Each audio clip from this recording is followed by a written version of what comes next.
আজকে তোমাদেরকে শিখাবো জামাই পিঠা কিভাবে বানাইতে হয়। আর এই জামাই পিঠা বানাই কিন্তু জামাই রাগও তোমরা ইচ্ছা করলে ভাঙাইতে পারবা। যেহেতু আমার জামাই টামাই নাই, সেহেতু এই জামাই পিঠা বানিয়ে আমরা 3 বোনেরা মিলেই খেয়েছি। এই জামাই পিঠাকে আবার কোনো কোনো জায়গাতে ভাতার পিঠা বলেও বলা হয়, কিন্তু আমরা যেহেতু কুষ্টিয়া জেলার মানুষ সেহেতু আমরা অলওয়েজ শুদ্ধ ভাষাতে কথা বলতে বেশি পছন্দ করি। আরো হচ্ছে এই জামাই পিঠা বানাইতে গেলে কি কি লাগে, কি কি উপকরণ লাগে সেগুলো সবকিছুই দেখাবো। তো ফার্স্টে তোমাদের 2টা ডিম নিয়ে নিবা। এই 2টা ডিম সুন্দর মতো ফাটিয়ে নিয়ে ভালো মতন আটার সাথে ম্যাশ করে নিতে হবে। এর মধ্যে চিনিও দিতে হবে, পানিও দিতে হবে।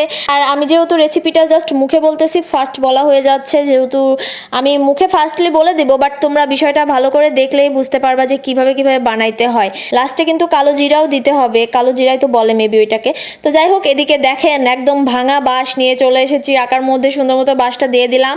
দেন এখন হচ্ছে সুন্দর মতন আকার হচ্ছে জিলটা ভালো মতন দেওয়ার পরে সুন্দর মতন কিভাবে ভাজতে হয় তোমরা দেখতেই পাচ্ছ। আসলে রেসিপি আমি আসলে বলতে পারি না, আসলে রান্নার প্রতি অতটা অভিজ্ঞতা নাই, কিন্তু তোমরা কিন্তু চাইলে জামাইকে এভাবে আপ্যায়ন করানো কিন্তু এই পিঠাটা বানাইতে পারো। আর আঞ্চলিক ভাষায় কোনো ক্ষেত্রে আবার বলে এটারে নাকি ভাতার পিঠাও বলা হয়।